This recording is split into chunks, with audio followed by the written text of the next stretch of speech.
All right, guys, welcome into the TigerBait.com postgame show. Of course, brought to you by attorney Kenneth P. Haynes, and we thank him for sponsoring our show each and every week. And looks like we got everything up on the site pretty early, except player interviews. We got all our analysis up on the site on TigerBait.com, Preston's postgame story, Ed Orgeron's press conference, and of course now we're live, and we've got a lot more coming your way on TigerBait.com after we get done here. And of course, LSU takes care of business tonight, gets a bunch of young guys involved, and a lot of excitement over Deion Smith, Jack Bech, Max Johnson has a 5-touchdown night. One of only 3 quarterbacks in history to do that. Well, they said it was the first quarterback to do it for his first 3 starts in 15 years. Yeah, I mean, it's really good, fantastic night for Max Johnson until the last interception, and I thought before he trotted out there on that drive that I thought he was done. I thought that was going to be Nussmeier's drive, and of course he got yanked and Nussmeier was put in there. So had he been taken out when I thought he was going to, I think LSU would have that would have been the wise choice. But it should have been Nussmeier in that drive. I was tweeting it out before. I was like, there's just no way. It's Nuss time. He needs experience. Max Johnson does not. Max Johnson, he's your veteran at this point. And, you know, one of the things I was looking at with him, statistically, he's been incredible. Tonight at halftime, 20 of 25, right under 300 yards and 4 touchdowns. Doesn't that sound like something Joe Burrow would do? That and how much did the tempo benefit him? Was it obvious? The drives when they didn't go tempo, yes, versus the drives that were tempo. You know what was funny to me? The first drive they didn't go tempo after that interception from Major Burns tonight. They slowed it down, penalties, and boom, immediately they go backwards 20 yards. Yep. And you know what's funny? On Tuesday, we brought on LSU quarterback Marcus Randall to talk about this. And I said, man, to me, tempo has been a big problem. They're just getting plays in late. Coach, does it help your team if you go up tempo, giving that quarterback, 15 seconds to read the field? And he broke it down really well. That was a great show. It's still live if y'all want to go watch him break down how tempo helps your quarterbacks, helps your offense move the ball. And he talks about things like sometimes you get a gimme because the defensive line isn't set, or they don't have time to sit there and hype themselves up and time your snap count. It's too fast. And it was night and day to me. That was a huge difference getting that tempo ready. And they weren't perfect, but my goodness, that was a lot better. Max Johnson. No. And there was a couple of folks on Twitter that, because I was kind of singing the praises and saying, boy, our post-game show tonight is going to be a lot more pleasant than the first 2 post-game shows. And someone said, I'm not impressed. I'm like, man, even some of the great LSU teams in history have played down to their competition. And even though there was some things to scratch your head about or really some mistakes in the game tonight, LSU did take care of business. And I thought Central Michigan, honestly, was going to give LSU a much bigger game than they did. Mm-hmm. I had my pick score was, I think, 38-17. I went 34-20. I didn't think LSU was going to cover. But I always try to base my predictions off of what I've seen. And you look at their scores. Their scores were busted big plays. Mm-hmm. Oh, yeah. The 78-yard Major Burns blew a coverage. Yeah, and that's been LSU's. And that was with the defense last week. It's sad on this defense because they're actually really good on most plays. I think they're really good. And I think they're going to get better every week. And they are getting better. But that's 2 weeks in a row now where the opponent's scores are from busted plays. Here's the deal. The last 2 weeks, you haven't played good opponents. Central Michigan, obviously, way better than McNeese, okay? From the team you saw take the field last week, that's a 3-9 football team. That was my thoughts. The team I saw tonight, that looks like a team that could have a winning record in the SEC. We could be. I think what we saw tonight is 8-4ish. Not bad. Yep. And they're going in the right direction.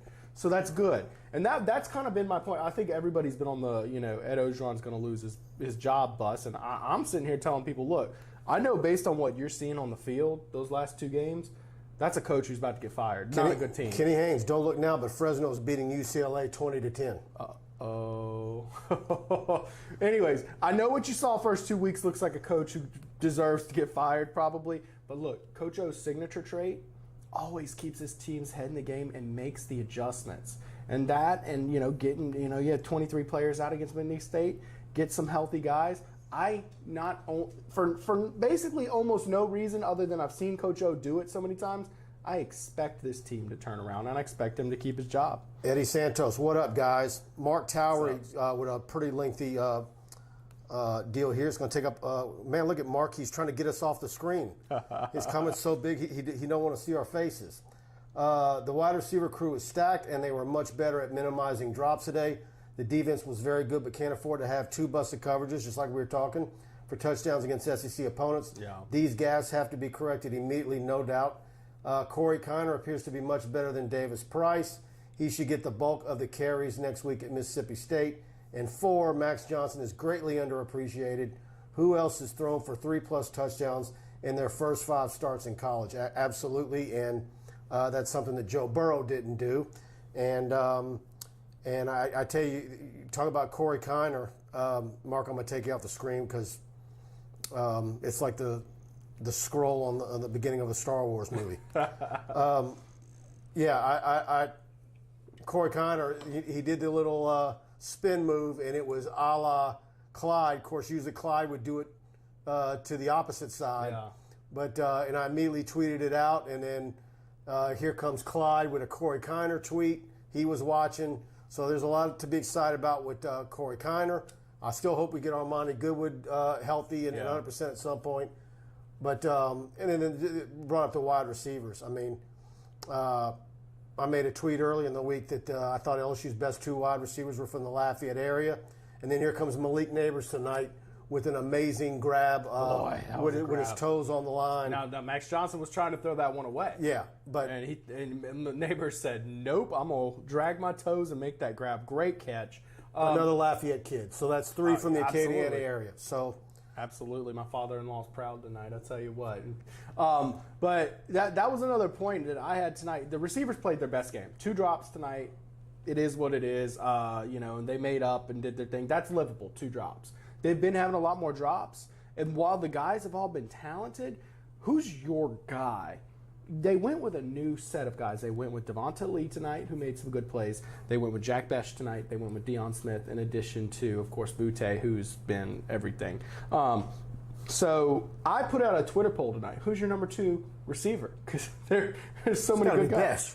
62% say 35% say Deion Smith, and I think that's your top 3. I think it's more solidified. I think there's been a lot of guys, a lot more veteran guys, like is Trey Palmer your guy? And they're kind of close, but I think they're finding an offensive identity is what we're seeing tonight. They're figuring out who their guys are. Here's the thing, and I'm not throwing dirt on Trey Palmer or Devonta Lee, but the fact of the matter is your best talented wide receivers are the new guys. Absolutely. And it's something that I always talk about in recruiting, and it's something we've talked about with offensive linemen like Cardell Thomas and Thomas Perry. If you haven't gotten the job, if you're not hitting the field by year 3, and particularly in the offensive line, when you've got guys so hurt and you're still not a guy, okay. But that last year receiver haul, class of 2021, is legit, and Chris Hilton is going to have a big future as well. And Malik Neighbors was a kid that didn't even play his senior year because of the folks at Como High School giving him the business, and so he didn't get to play for Southside. There's nothing I hate more than that, by the way. Grown-ups telling a child they can't play high school football. But anyways. Well, I don't want to get too much into that, but because there's some private versus public school people who but he was going to Southside, south of Lafayette, but maybe the way he went out the door forced their hand. But anyways, he didn't even play last year. And, of course, he was nicked up a little bit. And what you saw today is what they were saying they were seeing all summer long. Yeah. So hopefully we get to see some more of him. But to me, your best receivers are Butte, Besh, and then you're coming up with probably another freshman. Yeah. I believe that. Yeah. Well, and I think Deion Smith showed he's right up there with him. I think. Yeah. I mean, what am I thinking about? Deion Smith is your 3rd guy. Absolutely. Right. Concrete. Yeah. I mean, did you see that touchdown? And so Deion Smith, it's Besh, Deion Smith, and then Malik Neighbors. I mean, and they're probably between the 3 of them. I mean, what are you doing? You're splitting the atom. Hear me out. What you're really doing on that 4th spot, you're rotating. You want that fresh hand in the game at that 4th spot. That's exactly what they're doing. I mean, they have maybe 8 guys ready to go play SEC football right now. Now, who's consistent enough? That's been the problem early on. It's consistency, making that pass, but you got to pick someone to go with it because you got to build that QB receiver chemistry. It's there with Butte. Other guys, slowly but surely. Eric Herbst, great easy victory. He also adds, I think we were ready. Dana Wheat, Tigers look much better. Michael Duyon, sounds like Anthony has a significant injury. Yeah, that did not look good. Yeah. My heart goes out for Andre Anthony, who has had multiple knee injuries. I hope he's okay. And that's what they were looking at tonight. Of course, he had the touchdown early on, and he's really been having a good season now playing defensive end instead of that outside linebacker role. And, man, my heart goes out for him. It's like Miles Brennan, same thing for him. Yeah, but he's a team leader, and he comes out for interviews every week. He's hasn't done anything wrong. Just super kid. Yeah. Daniel Glenn, go Tigers. Go Tigers. Chili Vic, implement the pistol formation to get the running game a little better. I could see it. Look, you know what you do to get the running game going? I've had enough. I've seen enough. Stop lining up Tyrion Davis-Price first. He's a good change of pace back. He's not a change of pace back. He's a power back. Well, he's your change of pace from the speed back. Look, I like Tyrion, but he's a poor man's Charles Scott. Yeah, absolutely. He's not fast. He can't make something out of nothing. If there's a hole, he'll hit it and go straight forward. Give me Corey Kiner and give me Corey Kiner now. It's not close. I mean, we've seen 3 games of it. Of course, Tyrion Davis-Price tonight. Not exactly all his fault, but 6 carries, 4 yards. Mark Towery adds some more. The wide receiver crew is stacked, and they are much better at minimizing drops today. Something we talked about all in recruiting last year, and talking about who are the top freshmen to make an immediate impact.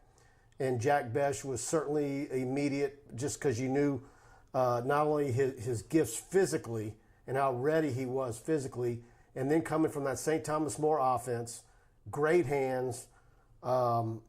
And how quickly he was going to be able to probably pick up the concepts that Pete's wanted. Yeah. Because a lot of that is what he was already doing at St. Thomas More with Walker Howard throwing it to him. And so there you go. Casey Campbell and Walker Howard, they got in the win column last night, laid the wood to Plaquemine. Casey Campbell kind of should be RB1. I'm very happy that we played tonight. Do you agree with that? RB1, Corey Kiner? I don't have a problem with it. Look, the two no, backs. I don't believe in just because you've got seniority, you get to start if everyth's even or close to even. No, I don't agree. I don't believe in that at all. And Corey Kiner hasn't put the ball on the ground. Yeah. I haven't. But look, saying that, I don't know what he doesn't know. Well, I don't know if there's anything in the offense that he doesn't grasp that might cause them issues.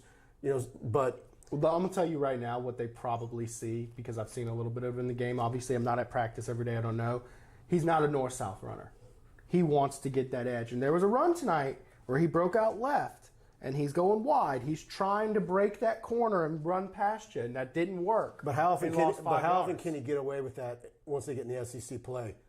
Oh, I don't know. Might never, but guess what? Because, but here's the thing. I used to think Clyde wouldn't be able to get away with that. And then all of a sudden he did. And all boy, the time. did he against Alabama too. He won the biggest game probably in recent LSU football history with it. Yeah. So I see a lot of that in Kiner.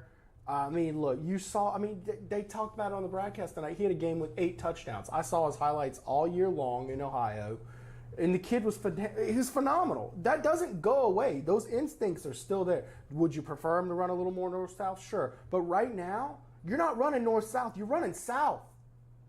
You have no running game. You were going straight backwards. You had 4 yards on 6 carries with Tyrion Davis-Price. Yeah. Go east-west a little bit. Mix it up. Your offensive line is not good enough to go straight forward. Justin Breithaupt, and sorry, Justin, if I said your name wrong. I'm worried about some of Max's passes when we reach stiffer competition. He did look phenomenal tonight, though. He had one dumb throw. One real dumb throw. Sometimes he's a little off balance and a little uncomfortable, and he just doesn't do it. And he sailed his guy and got a pick 6 tonight. You saw him bust his butt for that tackle, though, huh? C-Man said, LSU said Anthony has a knee sprain, but we'll get an MRI tomorrow. Hopefully that's all it is. That'd be 2 or 3 weeks. That'd be great news. Hey, he's going to miss some good games. Of course, now LSU's game next week looks a lot better, doesn't it? Yeah. Mississippi State lost to Memphis tonight, and Memphis only beat. Did you see that heads-up Memphis special teams play? Yeah, where that I kid saw picked the ball up? I didn't go ahead and walk. Man, through it, I still need to look at it again. I saw it briefly, and I'm like, that was pretty heads-up of that kid. yeah, That kid was paying attention to the rules and what was being taught him. Michael Duyon, Connor should be the starter. Tyrion Davis-Price just looks too slow hitting the hole. I agree. And I already brought this up earlier. Let us know if there's an update, Kenny or anybody, on that UCLA-Fresno game. And he also adds, yes, that was a fun game to watch, LSU over Central Michigan. Mike, wasn't Xavier Hill recruited to be a center? No. I mean, he's kind of was a general offensive lineman, from my understanding. Did I expect him to play offensive tackle? No. Left tackle, especially? No. But I tell you what, he's adequate when you go tempo and you're getting the ball out. I'm going to tell you this about him. I watched him tonight, and a lot of offensive linemen, you got to understand, half the battle is putting yourself in between yourself and the ball. That's it. If you put yourself perfectly in the middle, that's half the battle. He got his butt blown up tonight. But you know what? He was in the right spot getting blown up, and at least he's in the way slowing him down. Because a lot of guys, if you're not there and you're getting beat, there's nothing. He's just going straight to your quarterback. He put himself in the right spot. Very impressed, but you got to put some meat on that rear end because he did get blown up. But we'll see. Young kid. I like his promise. Jim Milano, why can't Coy Moore catch punts? I don't know. I'm sure they've worked with him back there to see. I know one thing. If you watched Carr and John Curtis last night, I think Aaron Anderson is a future punt returner. Man, I love Aaron Anderson. Mr. Anderson. Look at this. Our boy Blake Ruffino. His show must be done. Hey, Blake. Thanks, Blake. Gives us $1.99. Now he's amassing a lunch bill for me. I'm gonna have to pay him back in my fantasy league, though, probably. He's putting it on you on fantasy. He whooped my butt last week, and that is embarrassing. That's worse than losing to Troy if you're losing to Blake Ruffino. Thank you, Blake. Big time. DMT Zell. TDP is a South runner. All right, guys, let me scroll through here real quick. I'm not going to read ahead on the comments on you now, but I'm seeing some good ones here. Yeah, I mean, look, you got to do What something. is the status of the transfer running back from OU? I thought he was supposed to be an impact running back. Excuse me. No, I don't know about an impact running back, but they were glad to have him back. I mean, at that point when he transferred in, you were looking for a warm body. I mean, there was a reason why he transferred out. Yeah, for sure. He'll play, I think, especially because, I mean, who was the third running back tonight? I'm trying to remember who his name was. Williams. Yeah, Williams. That's right. I could see him taking the carries from Williams. And of course, Williams, I mean, he was serviceable, but didn't show anything like what Corey Kiner did. Kiner is a star until Goodwin is healthy or Emery is eligible, says DMT Zell. I don't know if that's the true scenario. I did like the little bit we saw of Goodwin last week, but I also liked what I saw of Kiner tonight, and I know what I've seen from Emery over the last few years. See, I'm just fine going with the freshman right now. I think I'm exactly on his page. And Goodwin, we'll see what he does. I liked what he brought on his, one carry healthy. But, I mean, Kiner showed me everything I need. Go with Kiner. That's your guy. No excuses. We said the same thing about Mason Smith. And how did he do tonight? He played some versatility. They put him in at that three-man front defensive end. I thought Mason Smith did very well tonight, absorbing double teams. They are already adjusting coaches. Are already adjusting their scheme for Mason Smith because they looked at that defensive line and said, that's my guy. That's the guy who took up your double teams.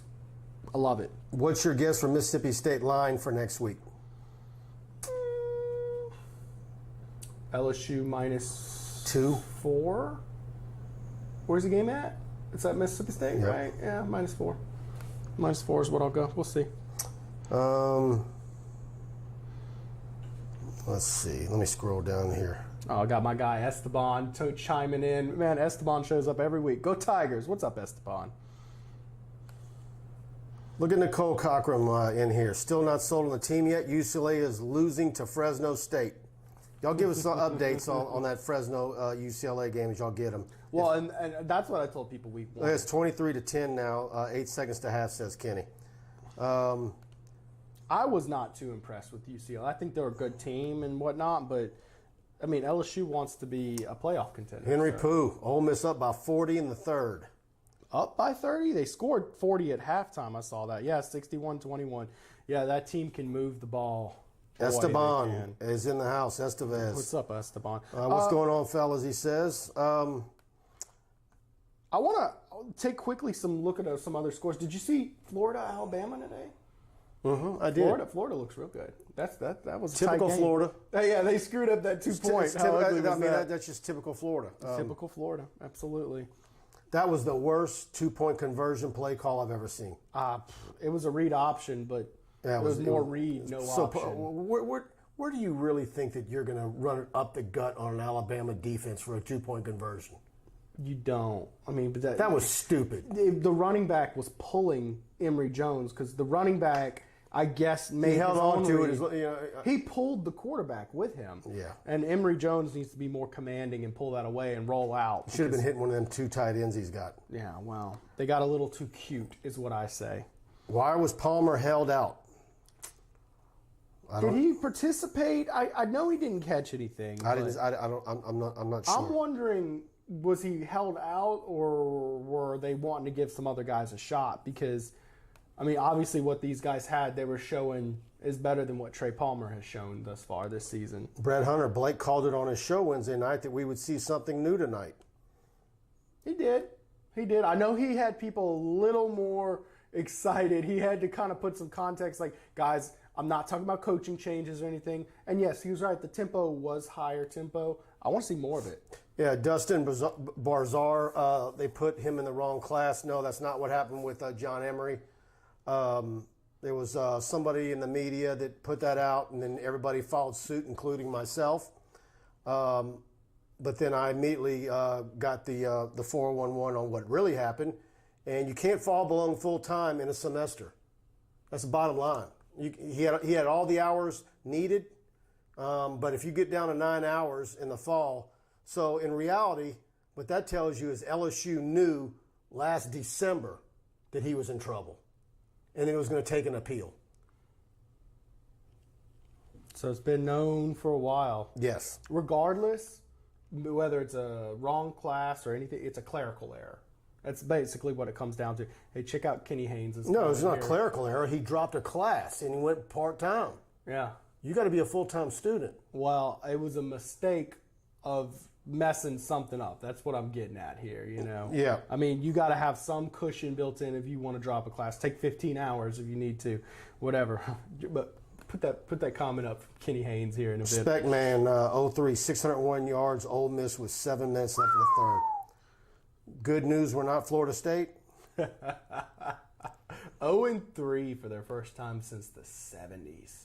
Hey, did you see Florida State? There's a guy who runs a website over there that I'd like to know what his blood pressure is right now. Did you see the Florida State player after they lost to Jacksonville State last week? He proposed to his girlfriend. Oh, that was awful. With the players celebrating in the background. Do you call off the proposal? Do you?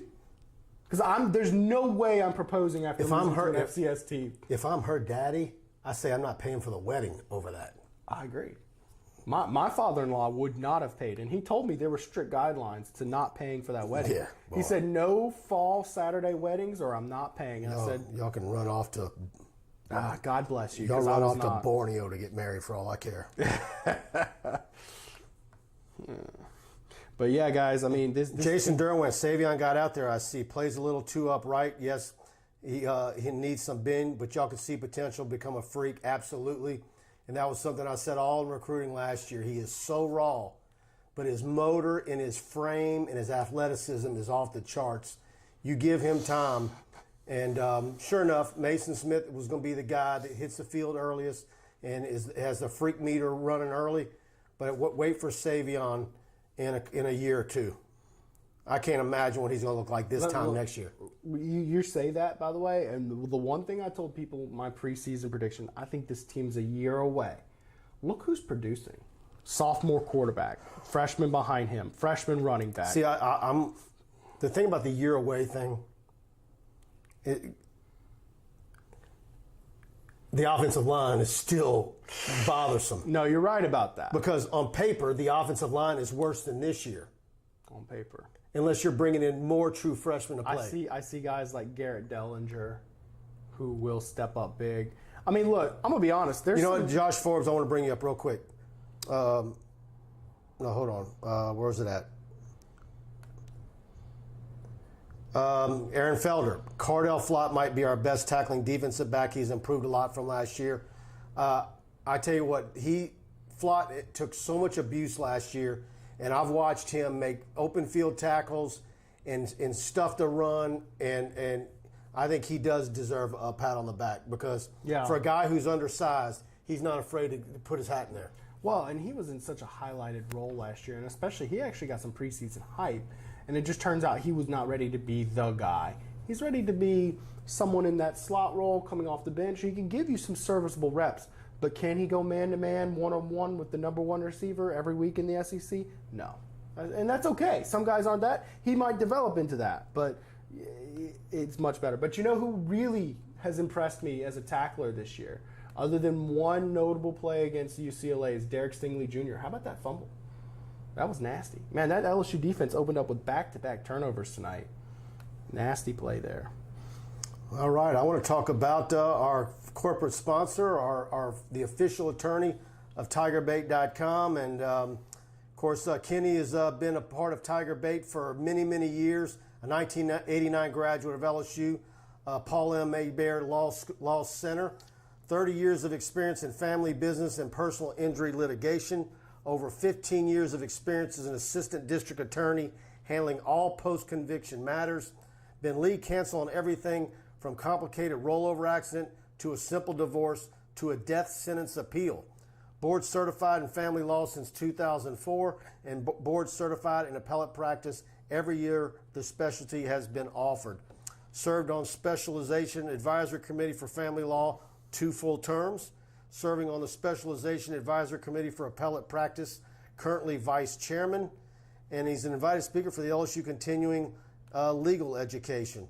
Proud founding member of TigerBait.com, active participant on our TigerBait message board, and he's sometimes referred to as the unofficial lawyer of TigerBait because he always reserves the right to think most clearly for a paying client. Give him a call. If you're up in Shreveport, North Louisiana, any of your legal needs, give him a call at 318-222-2100. His info is in the description box on both YouTube and Facebook, as well as a direct link to his profile page on the law firm's website. And Kenny is absolutely one of the best, and we appreciate him being the sponsor of our postgame show every week this football season. Absolutely. So, guys, I actually was compiling some stats in my postgame story, and I came across something I found to be very interesting. Here's a little comparison. Remember Miles Brennan with his hot start statistically last year? 11 touchdowns, 3 interceptions, just under 1,100 yards passing in 3 games, albeit in 3 losing performances. Well, tallying up tonight's game with Max Johnson, he now has 11 touchdowns in the same amount of games, 3. He's 2-1 versus Brennan being 1-2, although SEC games, and he has just under 900 yards passing. So people talking about, Miles Brennan was on pace to be second best quarterback in school history, stats wise, blah blah blah, and a lot of people arguing for Miles Brennan to be the starter based on just how much volume yardage. Max Johnson's right there. We're going to see a whole slew in the years to come of quarterbacks that are going to be in those kind of categories, just because of how anemic LSU's offense has been for many, many years before. Yeah. Hey, I was researching for during the game because Keishon Butte has 6 touchdowns now. That's on pace to is he in school record pace? It's 20 touchdowns with Jamar Chase. First place in LSU history season, Jamar Chase. Second place, Justin Jefferson for 2019. Third place, Terrace Marshall 2019, and he got hurt for 6 games. The top 3 single-season receivers were on one team. Oh, yeah, dude. Those LSU passing games books with everything changing, it's about to Well, get but that's why annihilated. That's why if you talk to any former LSU football player that was on the offensive side of the ball, if they were a skill player, if they were a former quarterback, they all look at those offenses and just wish that existed during their heyday. Yeah. I mean, you can just think of former quarterbacks, what they could have done in these offenses that you see today. Little teaser on my show. Remember when Michael Clayton put up a 1,000-yard season in 2003, and it was just jaw-breaking. Oh my gosh, that's the best receiver we've had since. Blake wants you to add them rushing touchdowns in there for Max. Rushing touchdowns. Well, he's had a good bit. I don't have that in front of me, but I'm trying to think this year, maybe 1 or 2, and then last year, let's see, I think he had 3 last year. So, I mean, yeah, no. Here's the deal. Max Johnson ain't using his legs this year. And I think personally Coach O strictly told him, do not use your legs. We need you healthy. And I don't know that that's helping him. Yeah. I think that's kind of hurting him. He's been I think very maybe you can. conservative. I think as you get into these games, SEC games down the line, and you need a first down, I even think there probably might be a few design runs that you put in, particularly now knowing that it's not the end of the world if Nussmeier has to play. Yeah. But if you need, it might have to be a part of the game plan going forward. Well, key word that you said there, designed. Okay, what I've found about Max Johnson, he's not an improviser. He made one good scrambled pass out tonight, and that shocked me because just all season we've seen him when he has to try to find something to do, he's uncomfortable. He likes structure. He's not a quick thinker. He's definitely not a quick release guy. Whereas the backup quarterback, Nussmeier, he loves improvisation, man. I tweeted tonight, he looks like every single play he's out there, it looks like they're down by 4 and they got to go 75 yards in 35 seconds. He's doing the Sandlot thing as much as he It's fun to watch, but he's not completing very many passes. Right. Although they should probably catch a few more, but yeah. you get what I'm saying. Mike, do you think LSU can beat Mississippi State and Kentucky after what they did today? Well, let me tell you this. Before we let you answer that one, did you see the scores of their games today? Of course, Memphis beats Mississippi State, but also Kentucky beats Chattanooga 28-23. They barely held on. So, I still think those are going to be tough games, but I do think LSU can win both of those. Do you see any SEC? But none of those games are gimme or run to your bookie or no. I mean, it's. Do you think any SEC game on LSU's schedule this year is a gimme? They got one gimme left, in my opinion. I think ULM's the gimme.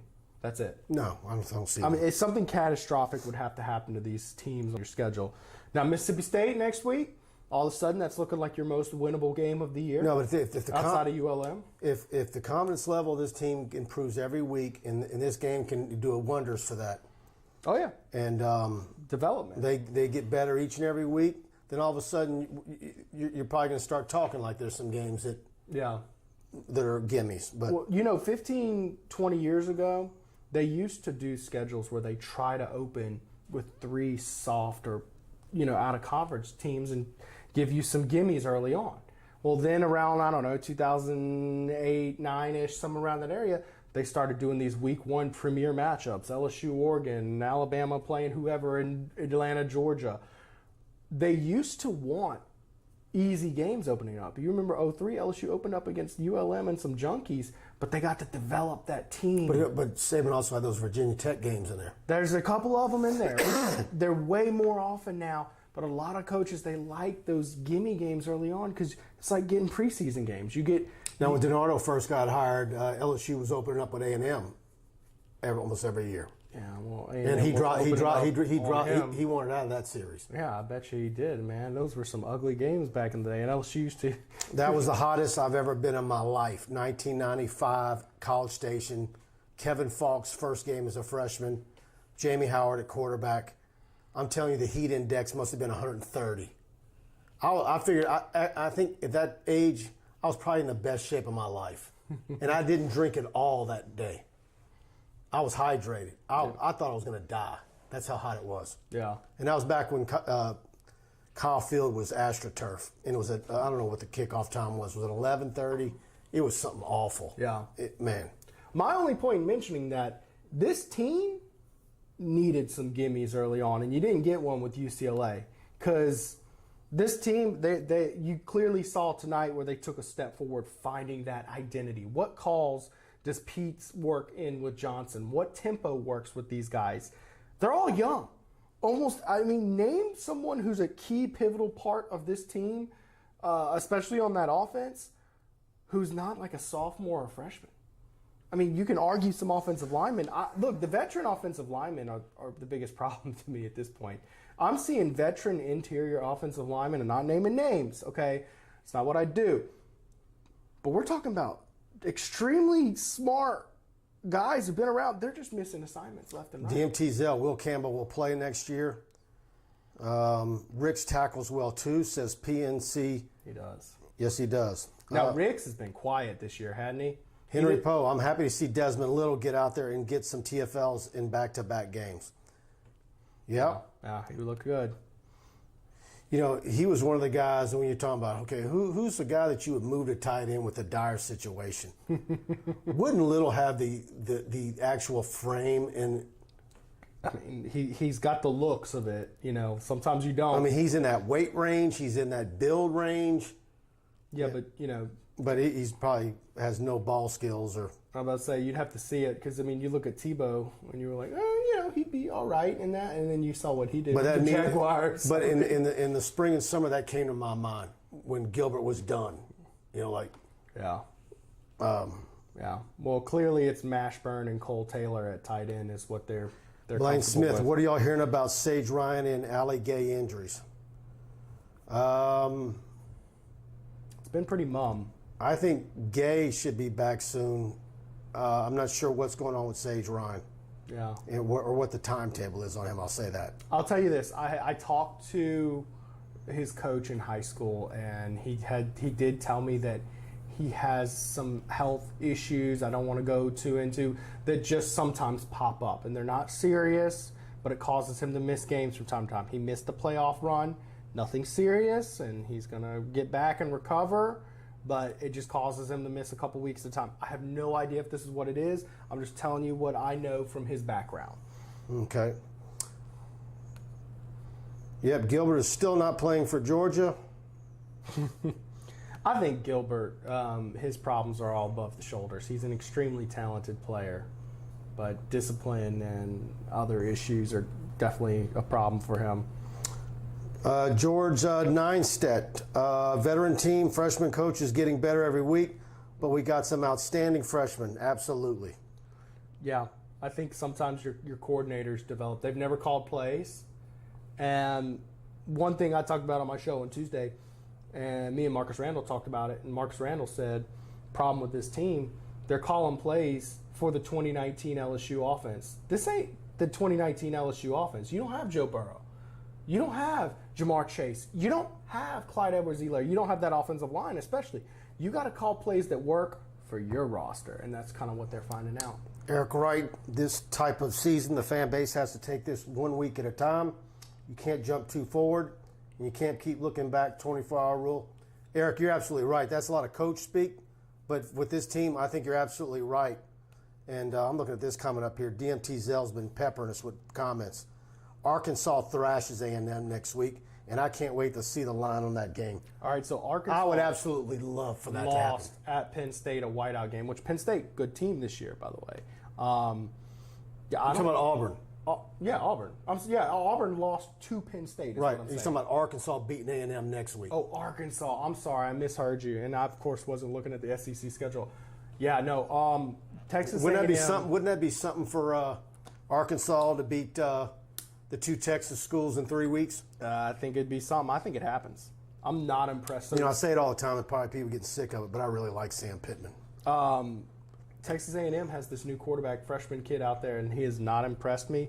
They only won 34-0 over New Mexico today. Yeah, I think Arkansas beats the tar out of them. I think that's behind Kentucky and Mississippi State, I say that's another team LSU could beat this year in the SEC. I think they got to get to the 4-4 mark. A&M, yeah. Yeah. They only beat New Mexico 34-0. That's basically what LSU did against McNeese last week. I mean, I do not believe in this Calzada kid they got out there. I think that's a winnable game for LSU. I expect Arkansas to win and be favorites. Richard Taylor, Coach Orgeron was too busy with his leisure activities, and his dereliction has led to attrition of 52 players since 2019. That's a lot of attrition. Now, hold up now. Everybody's cashing out on their stock while it's high. I bought every excuse for the team last year. This year, you got to, all right. So to bundle in last year in this year with that 52 players of attrition, come on. I don't even think last year should be in the record books. Yeah, I agree. We should take Alabama's championship away. I'm 100% with you. I agree with you. Another illegitimate Bama championship. Dane Bergeron, UCLA having a warm-up game was a big help for them. Yes, it was. I agree. LSU is breaking in a new coaching staff and a slew of young players. I agree. It used to be where the head coach was absolutely on the ground floor of scheduling. But now, particularly if you're an SEC school, ESPN, they're all trying to match the LSU's, Bama's, Florida, but of course Florida still doesn't do a marquee game early. But they're always going to want LSU in one of those cross-sectional early matchups. Yeah. And I don't imagine Orgeron ever fights it or just, who we playing? Let's go. Look, I'm all for the give me 3 patsy teams. Let the team find an identity first. I mean, or 2 at least, I think these premier matchups early in the season, unless your team is a veteran squad ready to roll, 2011 LSU, 2019 LSU, give them some time. Carmen Allen, let's be honest. Who thought we would be a national championship contender this year? Are we a year or 2 away from being a real threat? Your thoughts? I know a guy or two, but I tell you what, with what we're seeing from this freshman class, what we see already committed in the class of 2022, and who LSU is likely to finish out with, if LSU continues to progress and get better each week, and it looks the outlook for LSU it trends upwards, and they finish this class off in a positive way with what's out there. I don't see LSU falling back and it being somebody else that's considered the number 2 team in the West, or the team that in a particular year can beat Alabama. I've never bought into A&M, and I'm still not. Just not. No, I agree with you on that one. I think LSU, like we mentioned, I kept on saying LSU was a year away before the season. You find some offensive line and continue to develop these defensive linemen who are coming on and being strong. I'm trying to think linebacker who you're going to get. I mean, you got a lot of seniors at that position, so you'll have to see. DMT Zell, Arkansas is a better team than A&M, period. I wonder what the time slot of that game is going to be, because that game all of a sudden, when they start saying does anybody know what the game time on that one is? That's already had to been published. I'll check it out. Give me 1 second here. All right, got it here. 2:30. I figured it'd be the 2:30. Okay, and LSU's what time? 11. Yeah, 11. So while we're doing the post-game show, we're going to be needing y'all to be giving us the scores all next week, because that's right when we're going to be on.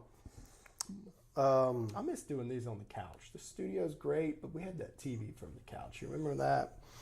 Yeah, but it's so tough with a son. Yeah, no, it was rough. We got to have. Oh, this looks way better. We got to have Kenny's Lamar billboard in between us. That's right, exactly. Yeah, it is a CBS game. Yeah, I figured it'd be the CBS game, as good as they're looking. I mean, Arkansas is legit. The SEC Shorts guys made some jokes about hiring Sam Pittman. I love those guys. Bama didn't have any players test positive for COVID last year, while the rest of the league was plagued with opt-outs and positive tests. Something is up with that. Bama tends to always take care of business on Are they trying to- all are the they- off the field things. Are they trying to say that Fauci has he He has an ouchie spot. he has an elephant tattoo on his left cheek? He's part of the what do they call it? The SEC guys, the Red Elephant Committee, something like that. Mm-hmm. I don't know these forum stuff enough. DMT Zell's hitting us with all kind of stuff, and I need a year or two to repair the line. You're gonna have an influx of talent. I know I saw someone in the messages earlier said that Will Campbell's going to start next year. Look, Will Campbell is a 5-star, and I think he's going to be a future multi-year All-SEC guy. I still don't like the idea of saying a true freshman is going to come in and start at left tackle. That's rough. No, and I think he's a right tackle But anyways. We'll see. Now, you know what I would love to see actually? And I know not too many people are thinking this far ahead, but I like. By the way, Emory I'm filing Jones. that away. What's that? I'm filing what you just said away. What I just said away? That he's a right tackle. I'm filing that. I think he's a right tackle. I mean, look, he could drop some weight, but he looks more like a right tackle to me right now, just that more stout look. We'll see. You got to have some super quick, agile feet on that left side. What I really want to see is Emory Jones. Okay, I think he's more of the plug-and-play guy. I think he's the one who's ready to go the earliest, just because he's a guard. You know where? Well, I was just about to mention that. You know where I'd like to see him? I bet you he could play center. I bet you he could because He could. He absolutely could. He's really nimble and really coordinated. I think he could play right tackle. I mean, doesn't LSU have a black hole at center right now? I absolutely think he is a Swiss Army knife. You know what? Screw it. I'm gonna predict it. Emory Jones, you're starting center next year. I'm gonna say it. I think so. I like it a lot. But anyway. I hope he's not, because he's so devastating as a guard.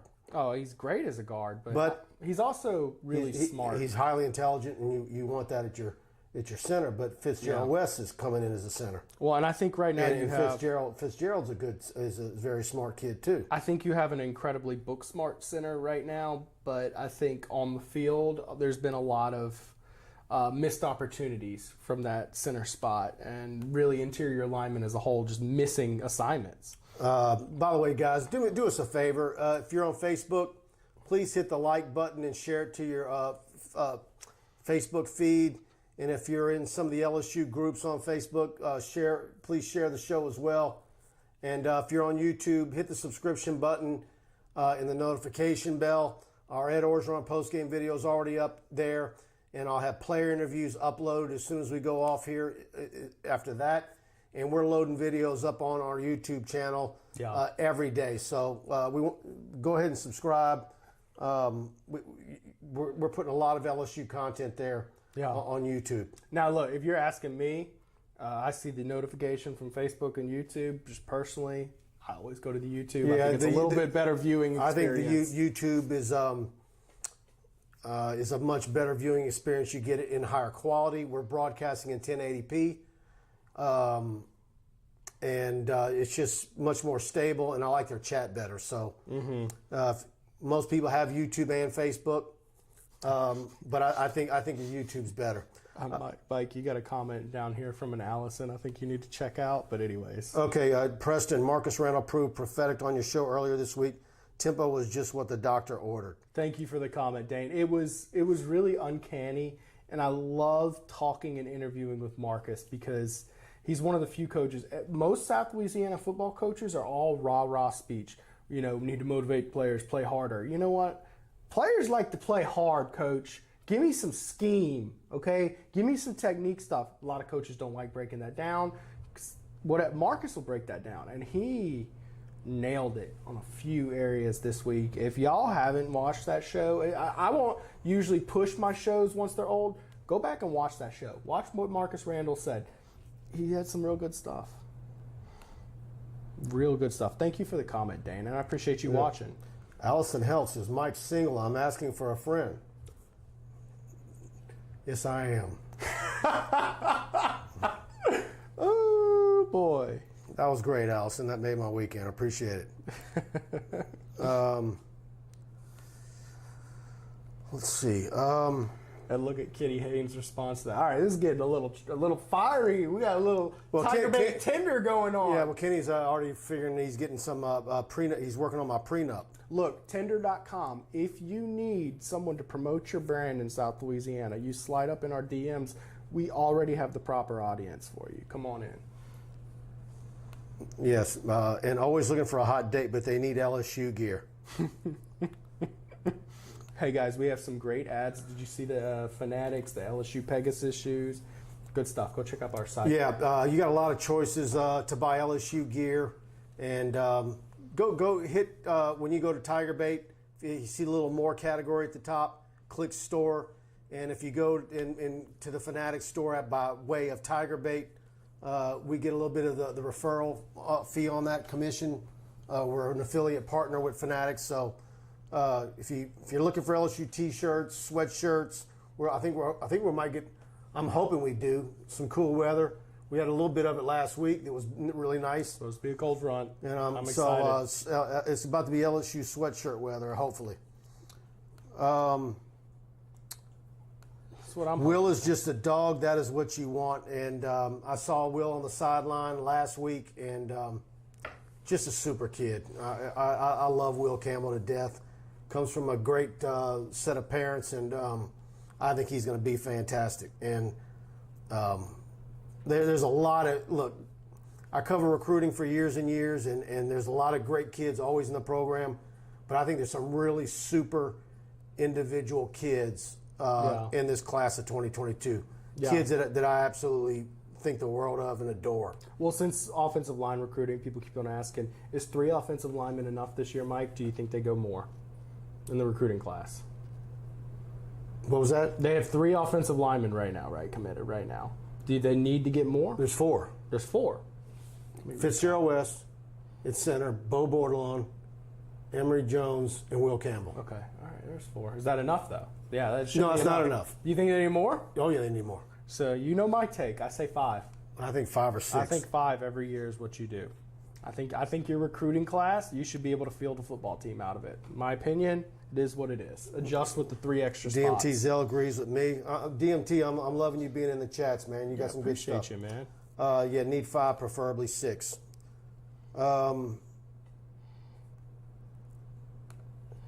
Did you see the speed that McLaughlin had on that tackle of the running back? I didn't. I'd have to go look at that again. Was it late I didn't in see the it. game? So Sometimes. Tell me when it was, and I'll go back and look. Yeah, for sure. Yeah, I know some people don't like starting freshmen on the O-line, but some guys just have it. Well, it's not that It's not that I'm against it just because they're freshmen. I'm against putting that kind of pressure on an offensive lineman. I think offensive linemen are different than wide receivers and running backs. Yeah. You know, I think there's some offensive linemen that could be all-world and be early round draft picks one day, but they're not necessarily ready as true freshmen. Well, you know, but if they are, if they're ready to go, I'm not against playing them. So just like any other position. One of the things I always talk about with offensive line, so speed comes before meat on your bones as a young teenager, and that's what you're dealing with when you're dealing with freshmen. You're talking about 18-year-old kids. It is very difficult to find a 6'6", 320 lean 18-year-old. Your body takes time to develop muscle mass. It takes years in the weight room of post-puberty, by the way, which, by the way, a lot of these kids only hit puberty 15 years or whatever, you know? So it's just so rare to find an offensive lineman who's developed with a man body. They almost all come in with a little bit of baby fat or not quite. Well, see, these kids ain't coming in with baby fat. Well, I know. Beau Bordelon's ready. If Beau Bordelon, I'm telling you right now, if let's say football isn't for him one day. He has no fat. Or not saying one day. Let's say after college, Beau Bordelon wants to be a professional wrestler. He's got the body and the build for it. He does. Man, who's the wrestler with the big red hair that's always giant and he's got the Irish beard? Someone comment who that wrestler is. That's who Beau Bordelon would remind me of, man. And Beau is super kid. And his little brother Brett is going to be a beast. His little brother Brett, man, he's a freshman. He's already 6'3.5", 240. Big kid. Yeah, I mean, he's already blown way past where Beau was at that age and blown way past where his daddy was at that age. But let's talk about Beau Bordelon real quick. While he's a great offensive He's going to be a tackle. guard. By the way, He's going to be a guard. I think he's got the frame of a future. In fact, they played him tackle. at guard. I know. I get that. No, he's got the frame of a tackle. I think he's got the frame of a tackle. But they're already saying they think he's going to be an inside guy. Maybe so. He's got to meet up for that, though. When I He's saw him, 300 pounds now. wow, I guess he wasn't quite there yet Man, when I saw him. Oh, you got to see him now. I mean, look, when I He's saw him, 295. Well, we'll have to go look at some film on him. I saw him last year, admittedly, and he was very, very If you thin. see Beau Bordelon in street clothes next to Will Campbell, you're going to say, which one's the... Like, he's starting to make Will look... Wow. Yeah. Wow, and Will's a meaty kid. And Will's been a meaty kid. But Beau's looks like a bodybuilder. Like, he's ready for... That's what I'm saying. He could be a wrestler if he wanted Maybe to. and look, Emory Jones, he's got the Because there's athleticism. no fat on Beau. Emory Jones needs to cut back on, that typical, baby fat size. He needs to lean up a little bit, but he's a guy who's kind of ready. He's got some stuff on his frame. Yeah. He kind of has got that shape like Dellinger does now, So, I mean, What are they saying? Seamus? Is that the wrestler's name? I think that's it, because he's Irish, right? He's got the beard. Yeah, the and two guys fiery. have hit you with it. Yeah, that's. I know there's some wrestling fans out there. I am DMT, not. I'm telling you, he's almost at 300. He's over 290. He was 295 in the summer, and I saw him again last Saturday, and he said it to me multiple times now, and he's laughing about it because I keep saying it, but he is consuming so many calories every day. It's just the weight is flying on him now.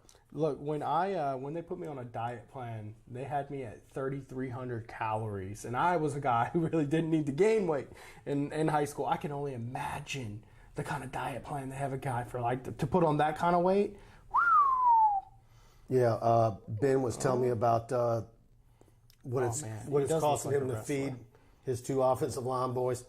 Mike, do you go up to the Midwest to get those big boys to play offensive line? If so, does Brad Davis have connections up there? I tell you what, he had two guys during the summer come in as soon as he got the job from Missouri, and those were obviously kids he was recruiting while he was at Arkansas. And I tell you what, the fact that his head coach Sam Pittman is one of the most revered offensive line coaches in college football, I have a pretty good idea that he knew the names that they were talking about in meetings at Arkansas, and he's bringing them to LSU's board. So hopefully he's got a bunch of them. So, but yeah, because I'm looking at the class of 23 in Louisiana, and I'm not seeing the linemen. Yeah. Although there's lots of other good positions out there. Not offensive linemen, but 23 is loaded, but offensive line it is not. Well, here's the fact of the matter is LSU has been almost reliant on your in-state recruiting to build this program. It's kind of struggled to go into the Midwest and find these corn-fed boys to come play O-line. That's been a big problem. You got to get national recruiting. By the way, looking at some pictures of Beau Bordelon on Instagram, he's thick. He could probably use about 25 more pounds or so before SEC play. At 25 pounds, he'll be 320. He's got the second best guns in the recruiting class right now that I've seen. You know who's got the best guns I've seen so far? Caleb Jackson. How about that kid? Oh, yeah. They won 52-0 last night. Caleb Jackson, y'all, at Liberty High, I'm gonna go ahead and tell you right now, I think he ends up as a 5-star player. I mean, he is a beast, y'all. And, I mean, he doesn't play the greatest schedule this year. I want to see what he does in the playoffs when they play good competition. That's what I'm saying. I think they're going to go 9-1 at worst this year. The only team I see that could really beat him is Plaquemine. And Plaquemine got wiped out, 63-0 by STM last night. And Plaquemine is always that tier 2 school that, like, they're good, they're going quarterfinals, but once a Walker Howard I think Struma is going to be their biggest competition. No, I don't know. How's the Struma's defense? You know that better. I think. Well, I tell you what. That Moss there's a number 11 for Livonia that's going to New Mexico State, and that kid is better than New Mexico State. Shame on Tulane, UL Lafayette, ULM Tech. Y'all need to go to Livonia and look at number 11. Yeah.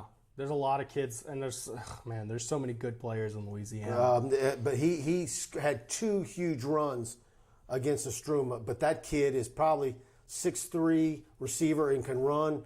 And shame on me for not knowing his name, guys. But number 11 for Livonia can absolutely play better than New Mexico.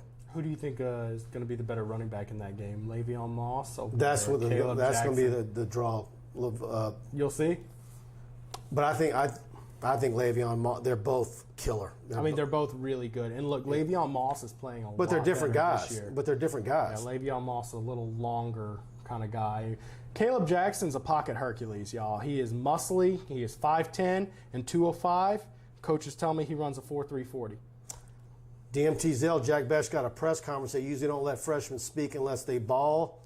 He really is a good speaker. Yeah. I tell you what, now with all this NIL stuff, that policy is going to go so far out the window, and I think this is part of it.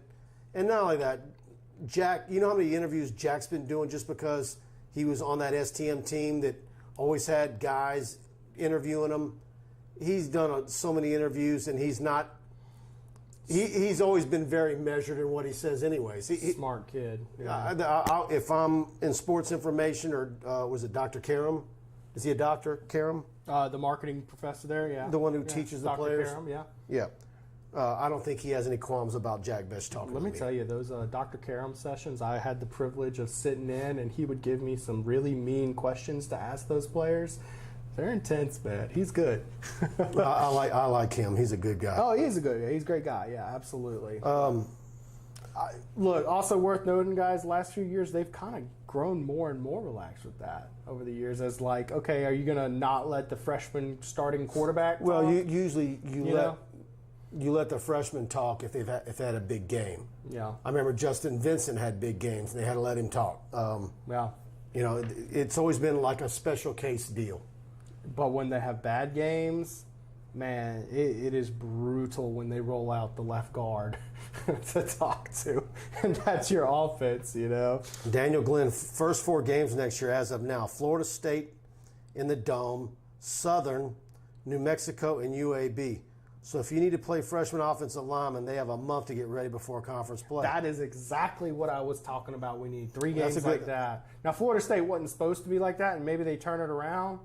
But I'm really looking forward to that Southern game. Yeah, that'll be so much fun, man. I can't.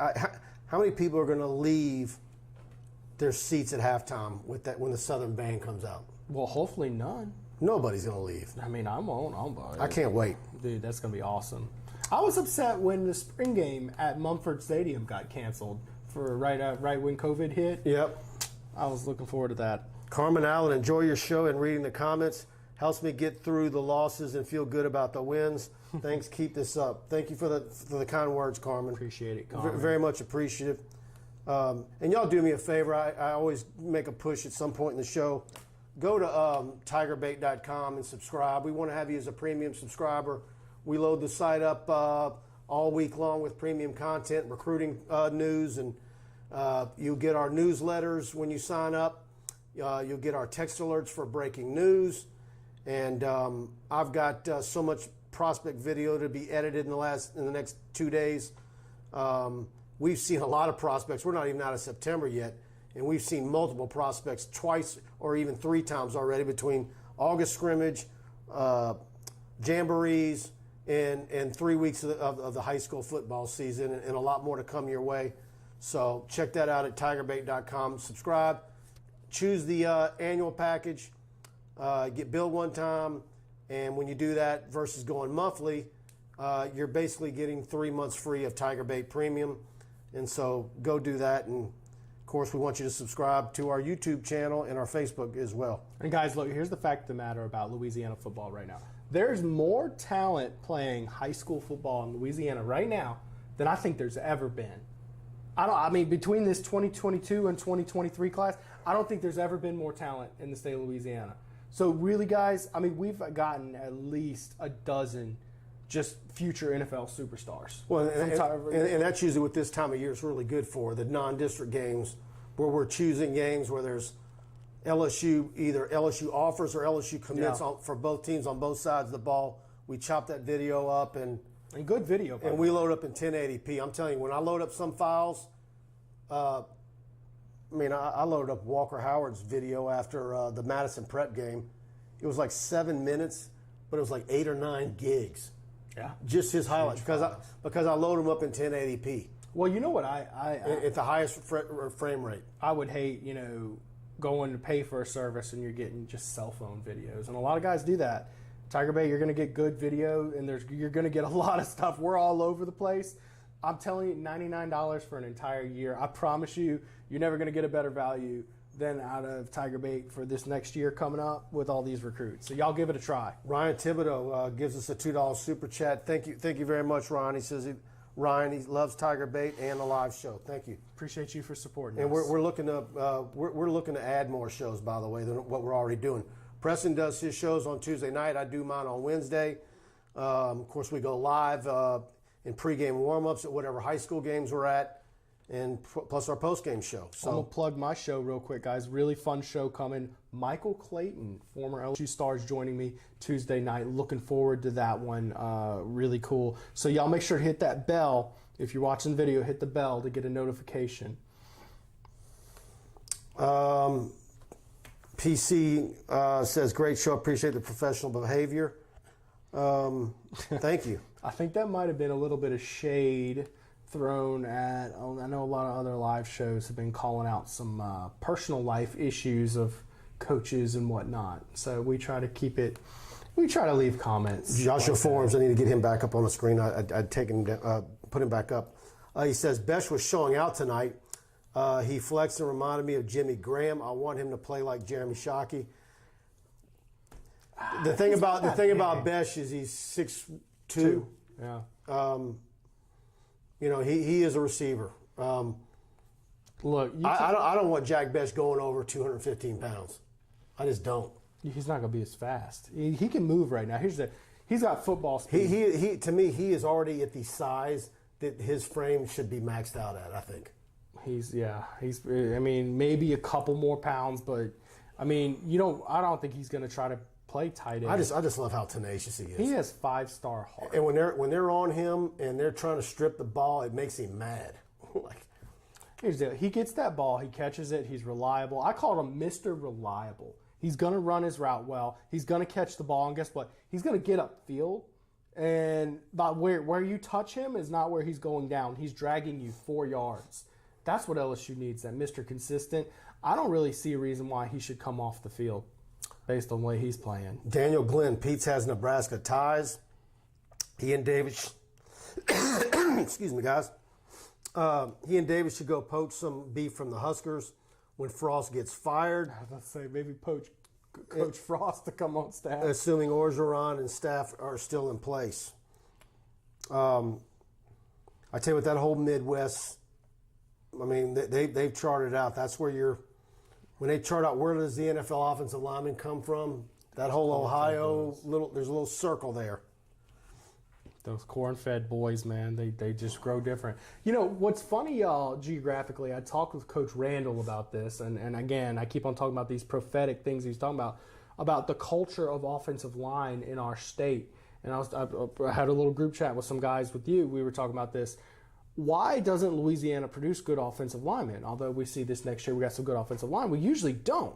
And he actually gave me some good quality reasons, saying that culturally, we want our guys playing skill positions. If you're skilled at all, go play a skill position. And offensive line tends to be the kids who can't catch, can't throw. All right, go play offensive line. No, but it also has to be about the nationality of the Louisiana population. Oh, I get that. There's stretches between Lafayette and Lake Charles that has a high German background. That's why you got your Notre Dame of Crowley guys that are like no more than 5'11". And I'm sure that goes into it, but there are other states with similar demographics and backgrounds as Louisiana that tend to produce better offensive linemen. He also said that coaching is a big issue, especially for younger kids in offensive line, where the coaching is just really bad and these players don't get noticed because they're just not. There's not enough good O-line coaches. I don't buy that. Look, hey, his word's not mine. I'll put Louisiana high school coaches. I'm gonna tell you this: I had trouble finding good coaches as an offensive lineman. I'm gonna tell you what. There's very few, and I'm on some sidelines, and it used to be where I would go to games and I'd be like, man, that coach is an idiot. I would. I've had plenty of those, and I can't tell you the last time I was able to. I'll tell you what. There are some fantastic high school football coaches. The sidelines I've been on this year, I haven't seen any coaches that weren't really good. I mean, No, I've seen some I'm really telling good you. coaches on I my mean, sidelines. and that's difficult because usually your head coach is really good. Yeah. And think about the salaries of their assistants and what they, It's hard to build one a guy's coaching a staff. math 2 teacher and he's Yeah. I mean, where the really sweet spot is a lot of these guys can, like, if they, like a guy like Marcus Randall who can bring in friends like Rashawn Matthews who played in the NFL and he's just chilling, vibing, and wants to coach his son. That's a real good spot. But to be in. let's use Beau Bordelon as an example. How often do you see, and of course the trend or the desire is that they prefer to have a guy like a Beau Bordelon that they need to put weight on rather than get weight off. So how often in Louisiana do you see low body fat, 6'5" guys walking around that are 230, 235, 240 that can go over 300 if you just feed them? That is the exact example Marcus Randall was talking about. That's a perfect example. Beau Bordelon on a lot of teams historically has been put at wide receiver or tight end or skill position because he's got skills. He can move around and stuff. But Well, you know he what? was playing tight end. That's what, Andrew Whitworth was a tight end in the 9th grade. Well, yeah, a lot of times that does happen. But like, it's just rare that a high school coach will see that frame and say, "Yeah, I know he's 6'5" and he can run, but that's not my wide receiver. That's an offensive tackle frame. We're gonna put him in offense, and that's what happens. It's just that those are just issues we walk through. I'm just using Beau as an example, and also too. How many households can afford the food? Like, Beau doesn't need to eat all that to function and be a regular kid. But if the goal is to be a collegiate offensive lineman in a Power 5 conference, and he started off at 230, 235, and he's having to consume 6,000 calories a day, that isn't cheap on a Louisiana household. And budgetary wise, more so than even the diet. The proteins. The proteins you got to aren't cheap. get good stuff, right? And you got to get some whey protein. The powders, whatever. The supplements, though, are very expensive. So one of my teammates in high school ended up playing in the NFL. Once he got scholarships going into his senior year, his parents decided to invest in supplements, and they literally paid about $300-400 a month. Creatine, NO Explode, all that good stuff, and it was Ryan Thibodeau. I went to Notre Dame and Crowley in '96. Our O-line and D-line weight was second in the state, only to West Monroe. All right, Ryan, but tell me this: what was the average height of those linemen, particularly on the O-line at Notre Dame? Notre Dame has consistently been very, very well coached, and you're not gonna wear them down. That they're gonna be in the best shape of any team they play. Let's see, 96.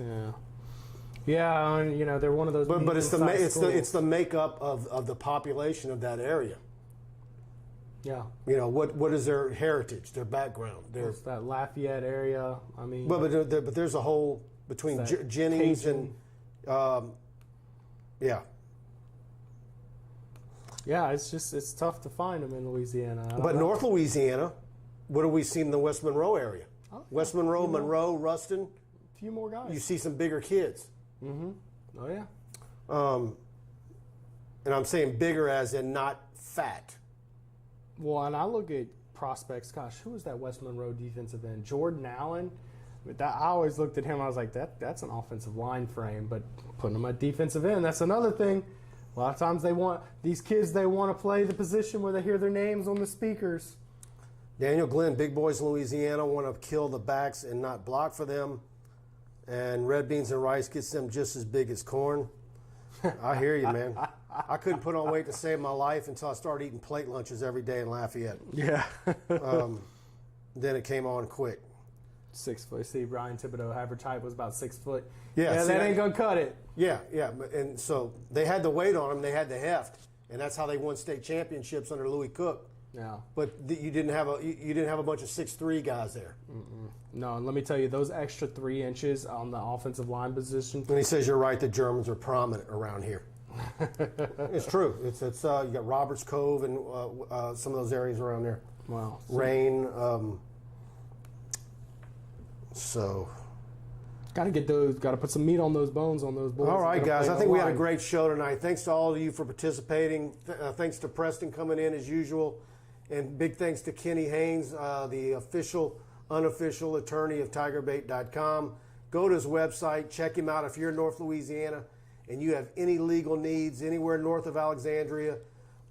Give him a call. He can get you squared away. He's absolutely fantastic. One of the smartest guys I know.